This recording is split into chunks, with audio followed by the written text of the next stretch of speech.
Black Cat Lounge is sponsored by Beacon, a home for those who have a passion for filmmaking and the unusual. The Haunted Hinsdale House. Those who walk there do not walk alone. Paraware, apparel for the action-seeking paranormal investigator. Dragonfly art and soul for all of your magical, metaphysical, and spiritual needs. Mystery Control, your go-to feed for science, magic, true crime, the paranormal, and so much more. Para-Niagara, one of the top rated destinations in Western New York. The Black Cat Lounge is part of the Paraflix Entertainment Network.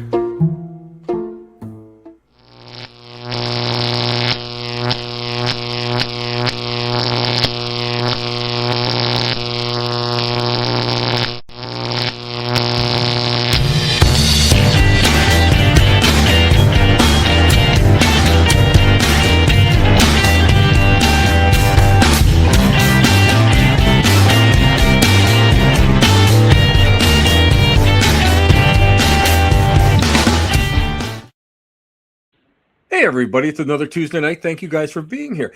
I really enjoy the fact that you guys are with us on almost every Tuesday. I have gotten such a great response to some of our past shows, and I can't thank everybody enough. And we do have a great time. Now, everybody's been wondering what we're doing and what we're going and what we're up to.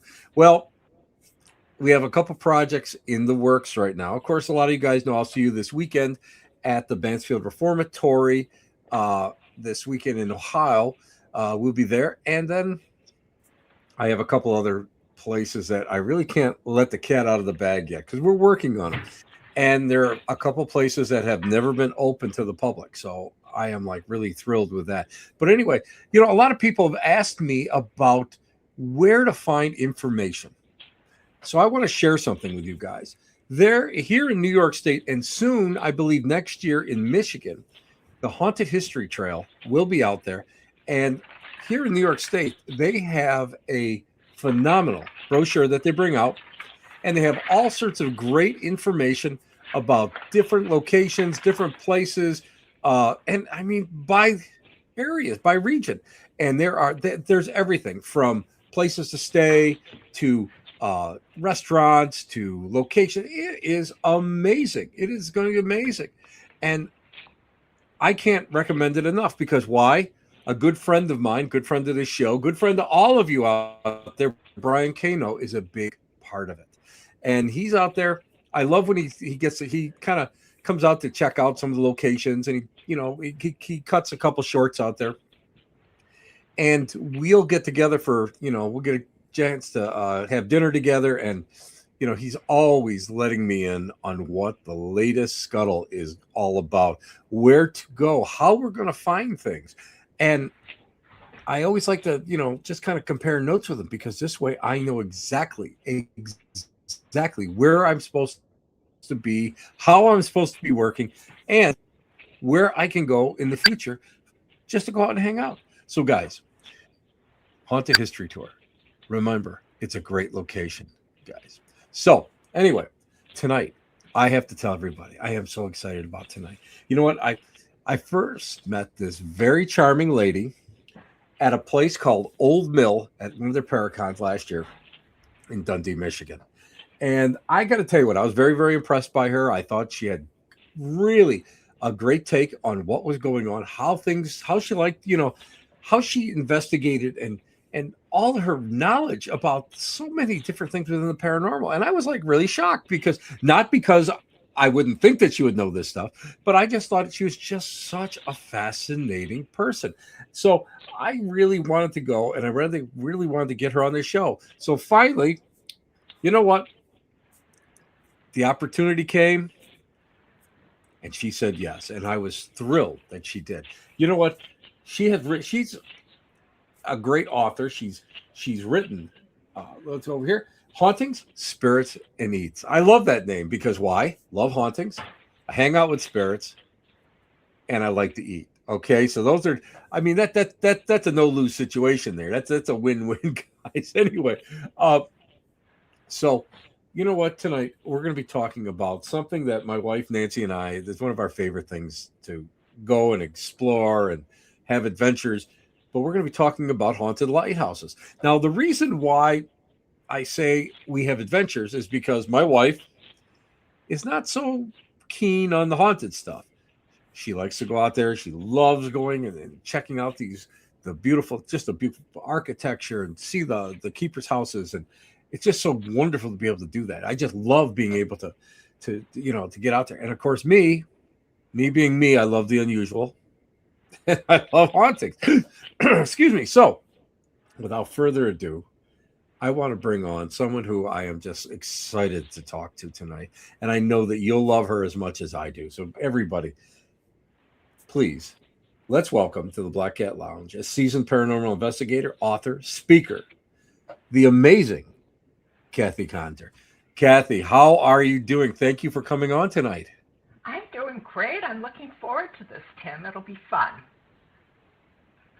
Oh, I think it's great. And I'm not kidding when I said I was really surprised because, when I first met you, because you know what happens at these events. First of all, you don't ever get a chance to speak to anybody. You get if you get 5 minutes, you've done it really great. But Yes. I really, I was lucky because my table was kind of kitty corner to yours, and I was able to listen in a little bit of what we were talking about and what you were Good. talking about, the different people. And I just love the fact that your takes on the paranormal. I loved your takes on, what where the reasons why you were doing this, all the different places. And what I loved was everybody thought it was just fantastic that you were giving people a roadmap. And I think that is really a great service in the paranormal because you didn't, this book is phenomenal. Let me just bring it up because I do know that I do have a photo of it here. This is Kathy's book. It's great. And what I love about these books is the fact that you can go and just be an observer. You don't have to go on an investigation. You don't have to go and do anything. You can just go and visit these places. And I Right. love that. So let me ask you, let me get a backstory before we go into it. Let Okay. me just get a backstory because Okay. pe- people don't realize that we all come from so many different backgrounds and we all are influenced to do this in so many different ways. What now? Seemingly, you're a very nice lady. You're very intelligent. You're well spoken. What the hell are you doing in the paranormal? Let's just ask you that right up front. Well, I've often asked other people, like, what inspired you to pursue this? And I mean, I've been doing this for a long time, formally as an investigator for over 40 years, but way back to when I was a child, I had two grandmothers that would tell me stories of things that happened to them when they were children and were growing up, and oftentimes they were paranormal. And I just always felt comfortable with them and sharing it and learning. And the people that I ask, oh, I've always been interested. I don't remember when I wasn't interested, and that's kind of the way it is with me. Do you It's just think that now I'm a big proponent of people not losing their childlike curiosity. yes, Do you think that being influenced in such a way has gone and influenced you in life in general when it comes to that where things are just so interesting, things are just so amazing? Is it something that you've never lost since you were a kid? never. And if nothing else, I think it really has grown. And I'm the type of person that I go from thing to thing, and I like to do a lot of different things. I have never, ever been bored with this. I've never lost an interest. It continues to fascinate me, and I hope it always does. I Well, you know what, I think you're a lot like me in that aspect because we really get a chance to go and uh, really just kind of open our eyes and see what else is out there. And I think that's what's amazing. Yes. Now, Well, let me ask you this: when it comes to, well, let's get back to your book. You're a seasoned investigator. You've gone all over the place. You've really, we were talking about Gettysburg before, the show. What made you sit down and write this book? Was it something that you felt that was needed, like a roadmap for other people? Or do you think that this just was like, well, you know what? I should share this a little bit. I should share this knowledge, Well, these experiences. well, it's probably a little bit of both. In Michigan here, I have a group that's called Michigan Paranormal Encounters, and that's been my group for a long, long time, maybe 22 years or something. But in the course of what I do, a lot of people would say, well, we just really don't know where we can go. How do we know where we can go? And Exactly. investigations, a lot of them cost money, and I don't Yeah. think people should not be able to do it because of money. So I went by county, from county to county, and included places that were public places. You could just go, whether it was a restaurant or a bed and breakfast or whatever, and put down where they were, what it cost to get in, what their hours were, so people could kind of use it as maybe like a road trip map, to see some of these places. And I also tried really hard to include those places that I had personally been, and I don't always have experiences, but some of them I had pretty cool experiences in, and I was able to include that in the book. That's excellent. You hit on a topic that I am like constantly preaching about. And it's because of, you know, financially everybody's taking a hit. Everybody's taking a hit. Yeah. There's no two ways about it. And I get a lot of like, oh, Tim, you're so lucky because you get to go to these places for free. And yes, I do get a chance to go to these places for free. But I also am always on the lookout for places that don't cost you anything. Or Right. I call them one tank getaways. And you can, because you know yourself, if you've got a family of four and Oh, to get into some of these places, it's so yeah. cost prohibitive. But there are so many places that if you plan it right, you can go out there and just enjoy everything. You can go and just keep working on different things.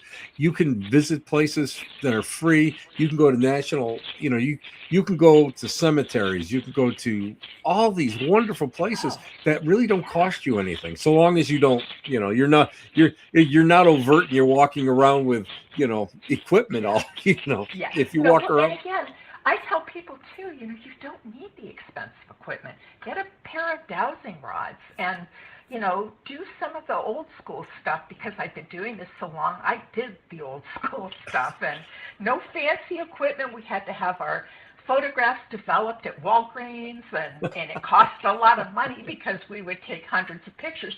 So yeah, I agree with you. I don't think that you need to pay money. Now, having done it from the other side, I've worked with quite a few different historical societies here in Michigan where I've been able to organize events at their buildings to raise money because these people work for nothing. These buildings are in constant need of repair. So, Exactly.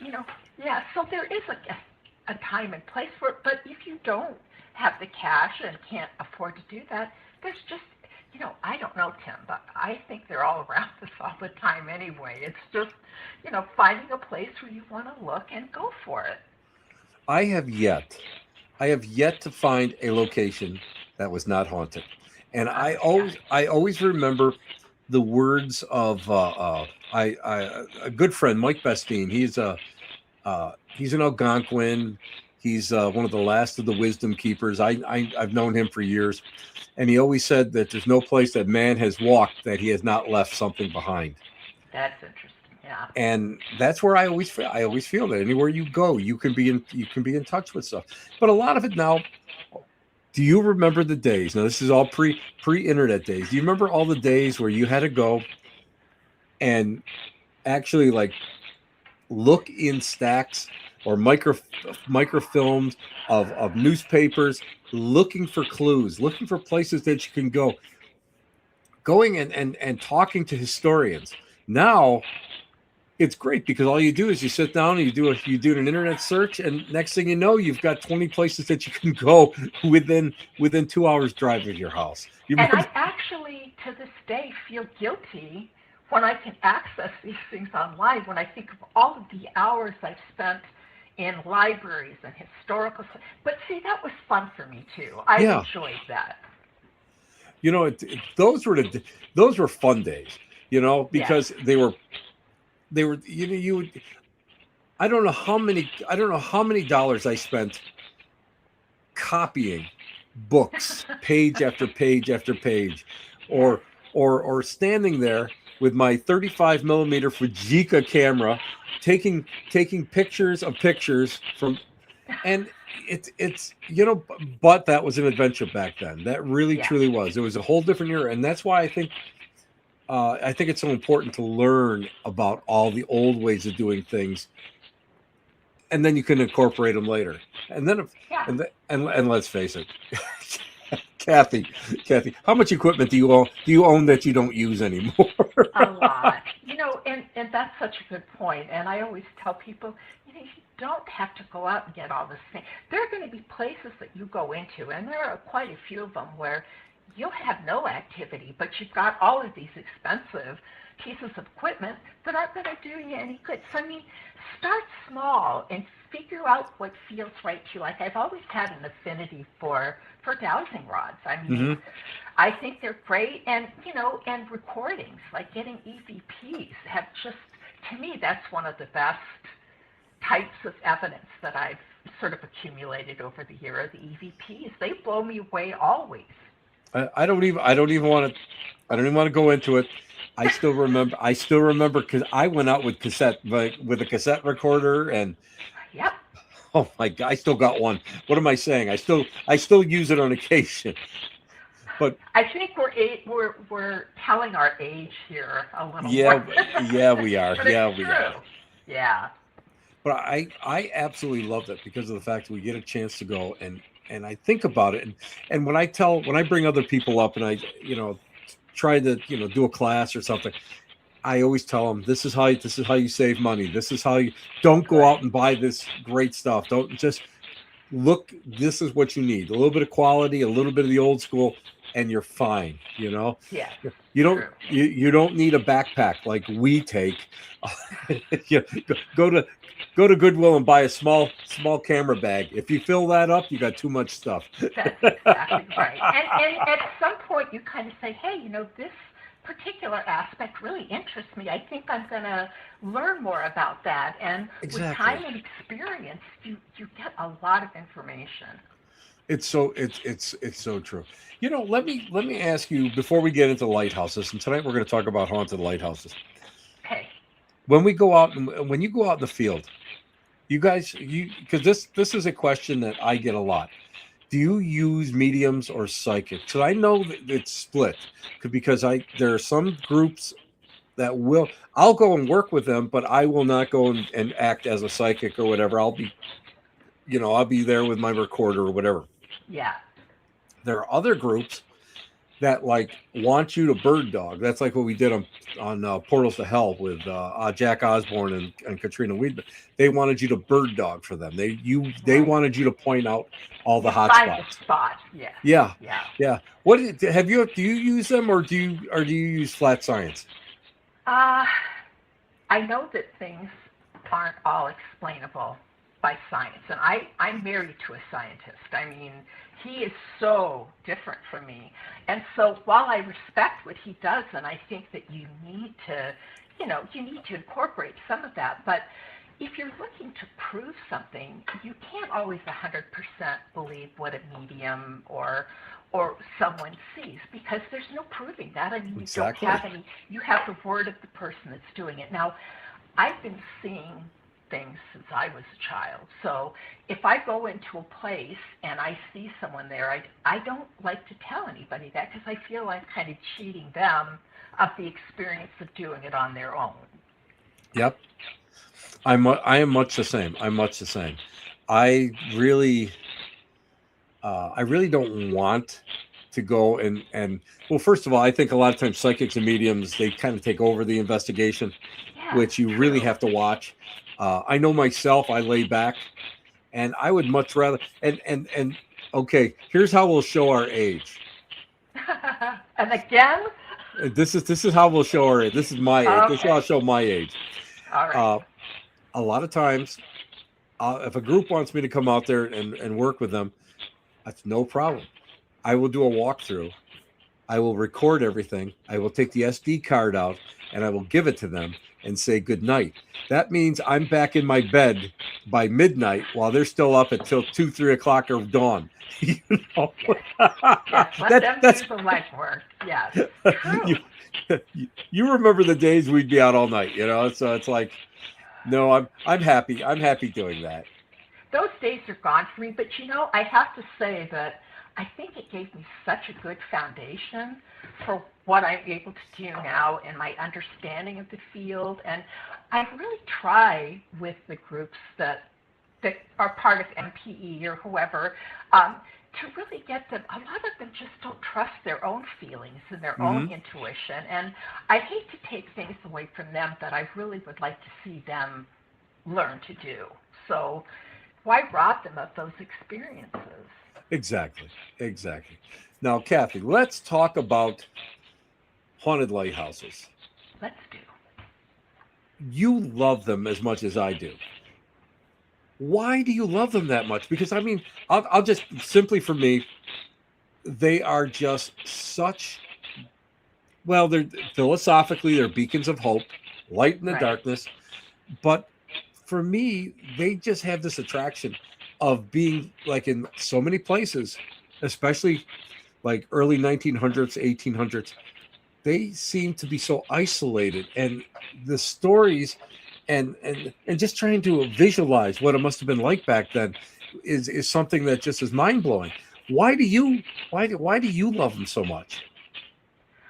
Well, aside from the paranormal, which, and I think the two of these are going to be linked, but the historical aspect of things has always fascinated me. We were talking about Gettysburg, and so the lighthouses to me are just, they just fire your imagination. And then the more you look into them, I started saying, look, there's commonalities between all of these places. I Hmm. mean, Michigan's got the most lighthouses of any other state. I think we've got 130 to 150 that are either standing or have historical significance. So there are so many, and I see that kind of going away, and so I want to kind of learn as much as I can. And the keepers are so fascinating to me.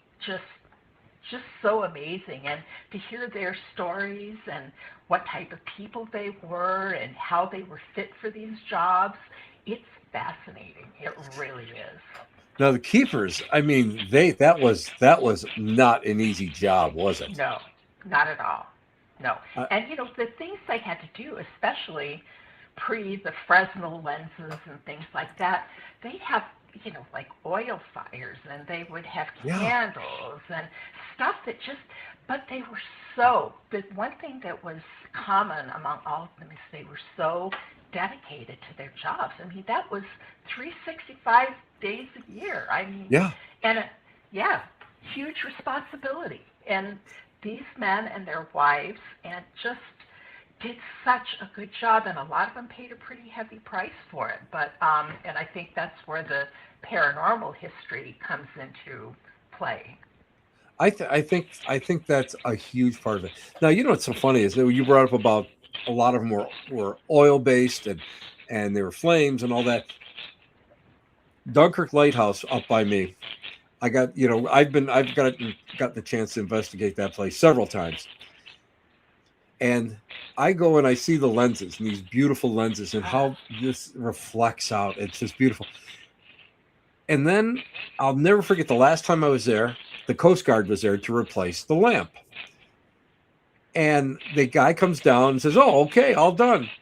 And I said, "Wow, what kind of a bulb do you use?" It was a little LED bulb that was about yay big. But Yes. that is the tremendous magnification power of those lenses. And to me, now is we're seeing like a more modern result, but those guys were like had iron wills because during the They had worst to. during the worst seasons, they were there climbing that place. They were up constantly maintaining it.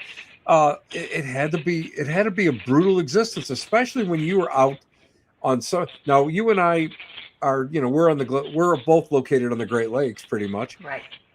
I mean, can you imagine having to go out there and face a Michigan or New York, New York winter, and trying to get up there and get this light constantly going at night, making even during the winter time, the fog trying to keep those horns Yeah. going. Yeah.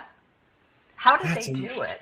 I just I really don't understand how they did, but they say that the lamps that were, illuminated and reflecting were like things like polished glass. They used yeah, all different things. So those were all really elaborate lenses. But the first ones would only illuminate outwards like maybe 2 miles, but the Fresnel ones would go, like 15 miles out. They could see the beacon. And so times changed, but things didn't get any really a lot easier for the keepers because they still had to maintain the lenses and before the Coast Guard kind of took over. hmm So yeah, and it had to be a certain breed of person to do it. That's the one thing I think I found is that with all of the different lighthouses that I've been to and I've studied, it always goes back to the personality and the strength and the work ethic of these light keepers. And there have been women too that have done amazing jobs. A lot of times after their husbands who were keepers died, they would take over and they right. would do it. Yeah. Well, let's face it, back in the day, there was not a lot of social welfare or social No. security or any of that was around. So you had to literally you had to keep everything going, and that's And to yeah, me is amazing. Now, they didn't look, get paid much. I yeah, mean, they got paid almost nothing. In fact, they say that janitors in the capital at that time period, say the mid 1800s, mhm, were paid more than lighthouse keepers who worked 365 days a year. it's amazing. It's It amazing is. when we start thinking about that. Now, Yeah. let's kind of talk about some of these spirits in that often inhabit these lighthouses. Well, first of all, why do you think that they're still there? Because it was such a hard life. Do you think that uh, they it was love of job, or do you think it's just that they don't know anything else? Well, it could be that that's what they did, but I think again getting back to the fact that these were men and women who had to be so rigorous in their responsibilities and law keeping and all those things. So, I think that they never turned off their need to do the job. They just kept doing it even when they were gone. That's amazing. Yes, It's that's amazing. because it's usually the light keepers who come back to their lighthouses. Was there a lot of instances of suicide by keepers? Yes, there were. Now, I don't know what a lot would be, but that wasn't uncommon because, again, of the isolation and the lights that were unaccessible or inaccessible by land, and they would be set out, Right. a little ways.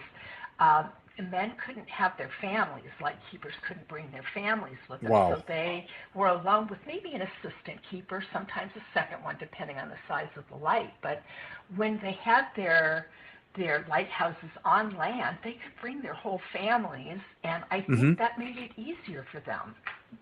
They had something to break that up. So yeah, I can't imagine. I can't imagine being isolated in the middle in the middle of a bay and have to, and be there and stuck there and living there and only being able to get back to the mainland by boat. That had to be amazing.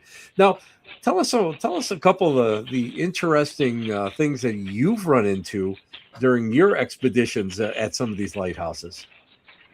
Uh, well, the thing that has always surprised me is just the number of lighthouses that are active. I mean, I don't think I've been in one where there hasn't been, where I haven't just sensed it. And I don't go in with equipment and do this. I just kind of, on my own. But getting back to the dedication of these men, there's a lighthouse.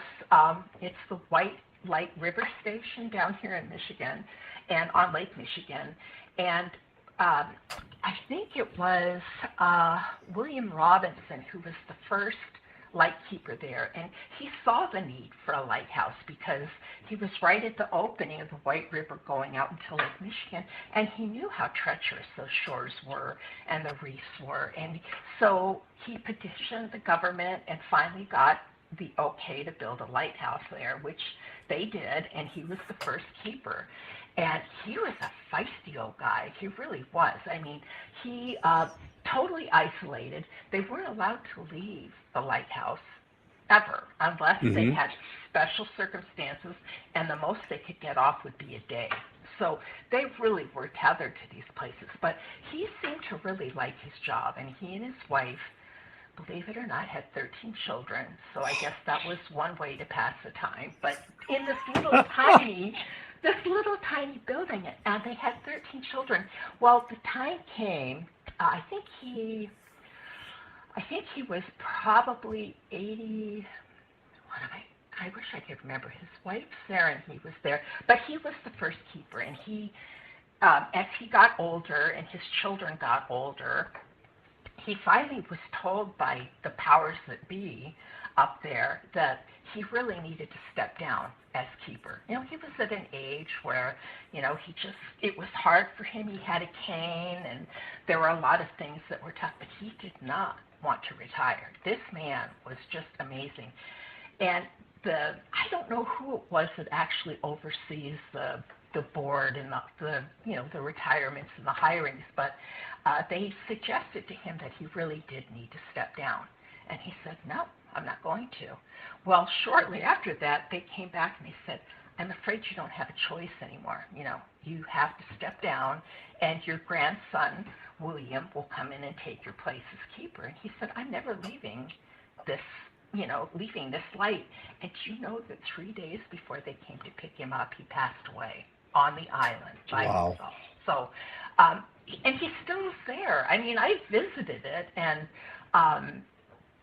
you just, how it is, Tim. You walk into some places, and it's just so thick. You know exactly what's going on. And one of the docents who worked there and the volunteers came up to me, and they said, I'm really interested about the history of this light. And she said, I can tell you an experience that I had. And I said, sure, I'd love to hear it. And she said, well, one day I was up on the second floor, and they had display cases everywhere with artifacts that they gathered throughout the history of the lighthouse.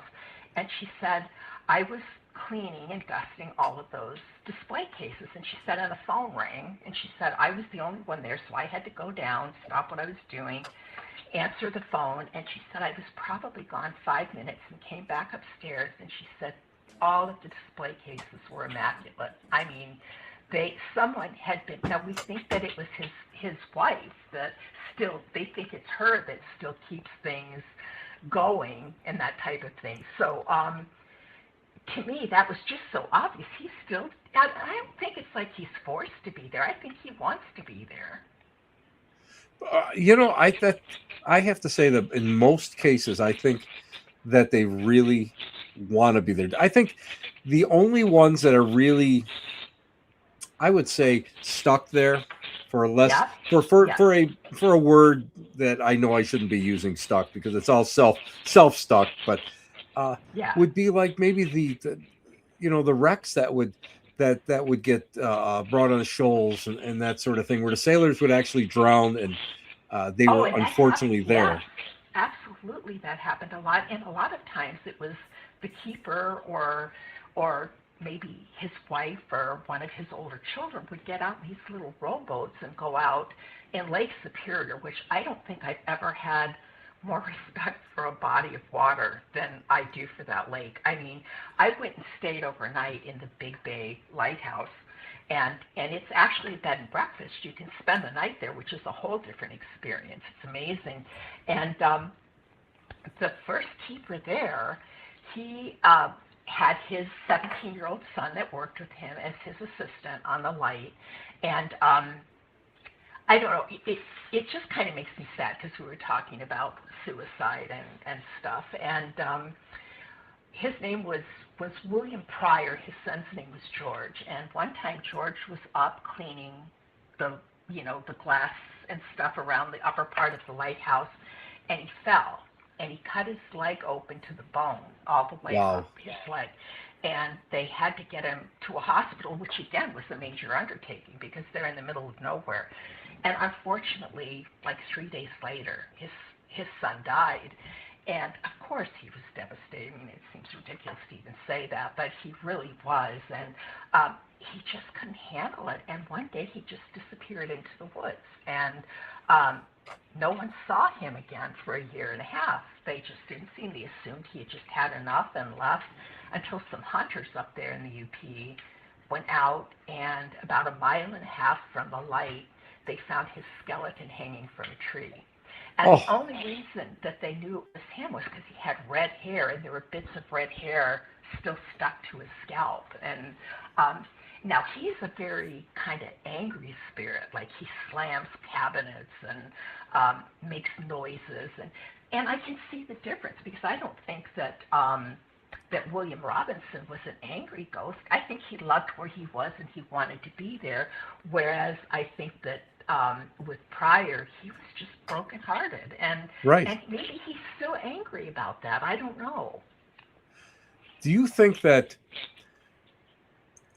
these spirits in in these lighthouses, do you think that they hunger for like a two-way communication with the living, or do you think it's like sort of what we kind of like bump into them, like an interdimensional thing by accident, or what's Well, your take on that? I think sometimes because I believe that they need energy to manifest and materialize or interact, sometimes they get that from us. And if they get us to become frightened or scared, we're producing a lot of energy for them and Hmm. they just kind of glom onto that. And that's just one reason. But I think there are people that have a gift for being able to communicate with them, and they oftentimes know that, and so those people they will be attracted to. Sometimes some of them feel more comfortable with children, and children see them a lot. So, um, I the other thing, Tim, and I don't know if I'm getting too far out there, but um, I don't really believe that they get stuck. I think that they all have the power of choice, and they either choose to be there. And what we think of is, well, my gosh, he's been haunting that lighthouse for 150 years. Well, what if in that dimension or on the other side, time is irrelevant?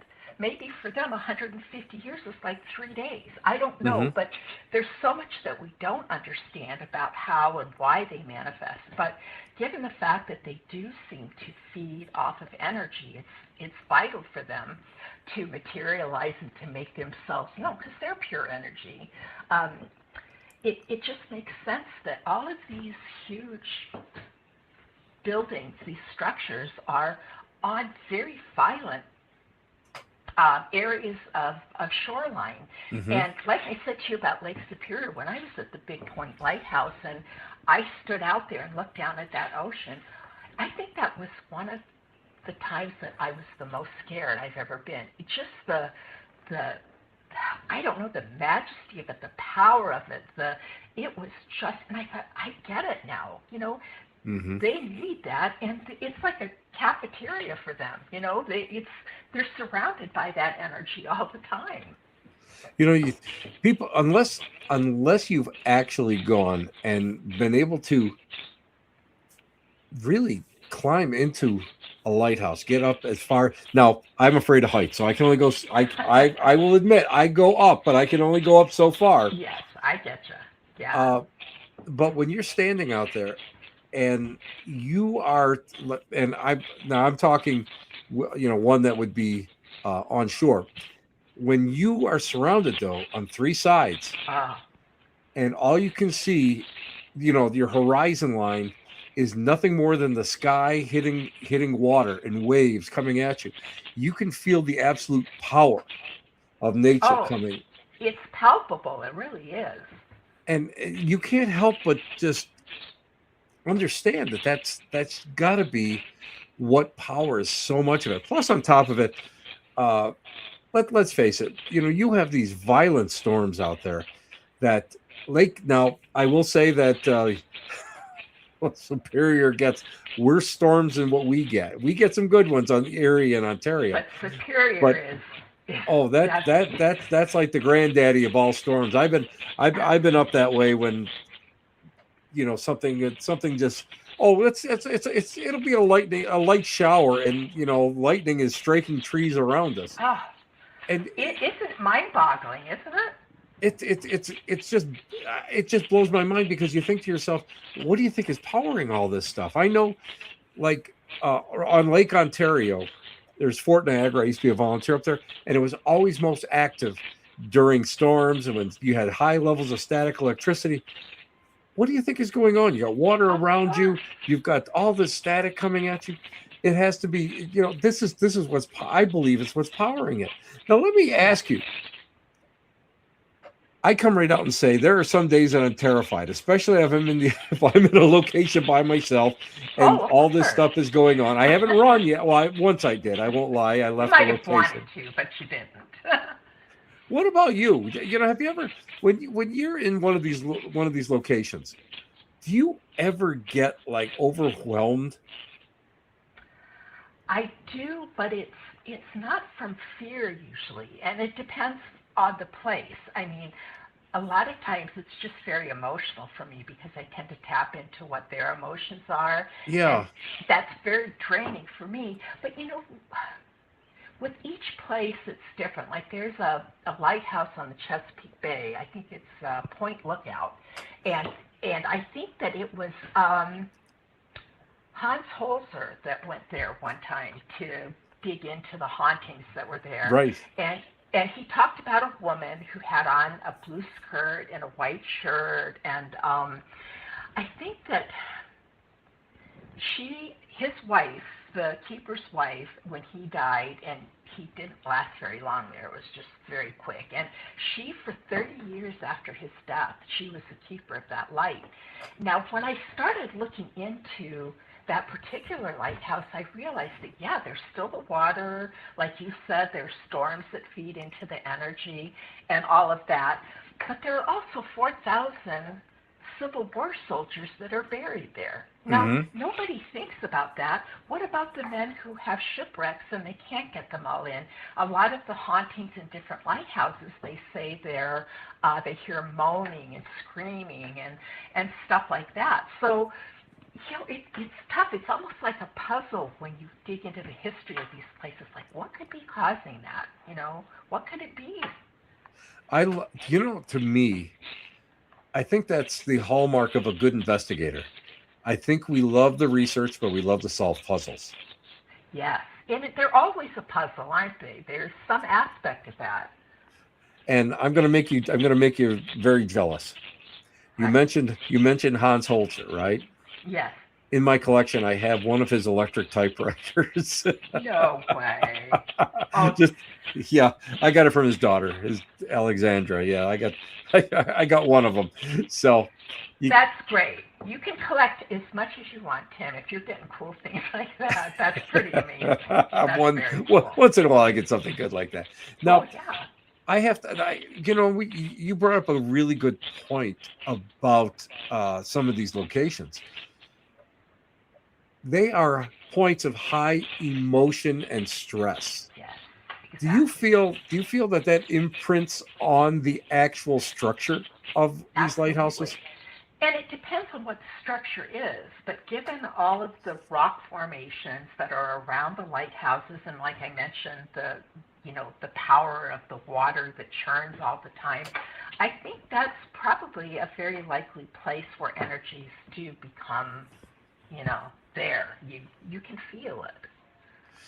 Do you when we start thinking about it in those terms, uh and I have a lot of people that are like, oh, we're going to cross people over, or we're going to cleanse these places and that. I personally, I don't believe that that's possible, because spirits, I believe, you have a spiritualist background, sort of like I do. Yeah. And I don't believe that you can force anybody to go over. And who do Likewise, we think we are that we can do that for a spirit that's there? I mean, that's yeah, pretty sketchy. I I mean, think it's it. I had teachers who used to call that arrogant. That's what they used to call it, well, that's arrogant. probably a good word for it. And I'm sure they're well intentioned, like they really want to help that person. But I think from the time of creation, we've always been given a choice. Do we Hmm. want to take this path? Do we want to try and help people? Or are we going to commit our lives to, nefarious things? We have that choice. And Right. I think that, when that person or that entity is ready to cross, they will. But I think it's very arrogant, as you said, to just assume that we can step in and send the spirit back to wherever we think it should go. That's why spirit rescue circles were always more of something that was trying to convince.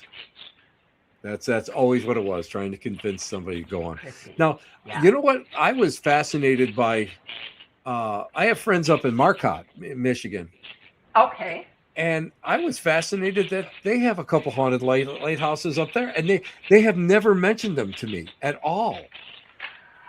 There is one that's, I'm going to blank. It's in my book, but could it be, no, it's not Big Bay, because that's the one with William Pryor and the one that hung himself, but the other one, it's in Marquette, and I'll have to double check, but it's a very old lighthouse. And the interesting thing was when the Coast Guard came in to automate that light, they came in to clean everything all up and get it ready for it to be automated.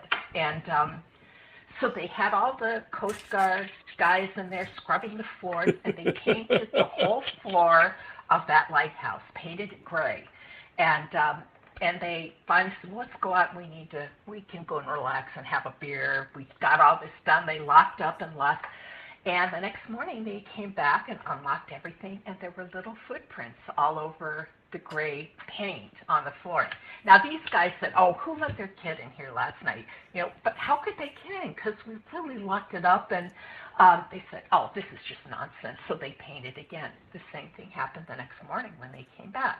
Now they look to be. I've seen the piece of plywood that they cut out. They have it displayed up there, and Oh, you that's see these great. little footprints, and they kind of keep that there as a memento. And there have been sightings and photographs of a little girl around there. So somehow, whether she was part of a family that lived there or whatever, but yes, I swear, I think that all of them have stories. Maybe we haven't experienced those particular lights and we don't know, but pretty good chance that that lighthouse is going to be haunted to some degree. That's amazing. That's amazing. Yeah. I love because physical phenomena. Let's face it, physical phenomena can be fleeting. It's not as Yes. common as whenever you start reading old tomes on spiritualism, everything's physical phenomena. Everything is wrapping, stuff is moving, Yes. everything's levitating. I don't believe that it is as common as we once believed it was, or for some whatever reason, it's not as common now as it was in the past. Do you think that these lighthouses could actually almost become beacons or even batteries of energy that you could feed Absolutely. in? And even aside from lighthouses, there have been places. I know that in Rhode Island there was a cemetery that when I had a group going way, way back, we found this particular cemetery to be unusually active compared to other ones that were close by. But then we finally realized they had tons of power stations and wires going over the cemetery, which, when I said before, it's like a cafeteria. Like, how that's what they feed off of, and you have to look for reasons that those places might be more active.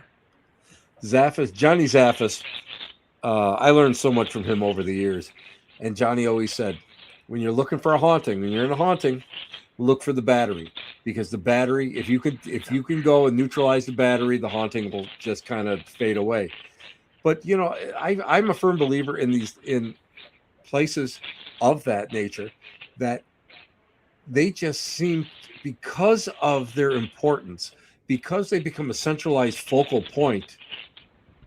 I believe that they really attract it, and I believe that these batteries they might deplete, but they're almost always active. And I think that's why most lighthouses may be active.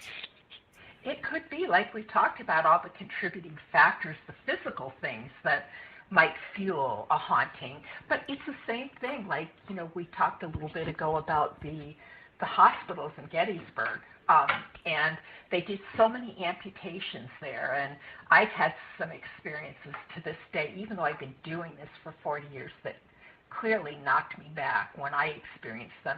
And it all feeds back into that battle. All of the emotion that was there, all of the pain, all of that just kind of coalesces and it fuels them. I mean, they relive their worst moments sometimes, and we're witness to that. But there has to be, right, there has to be a reason for it. There's always an explanation.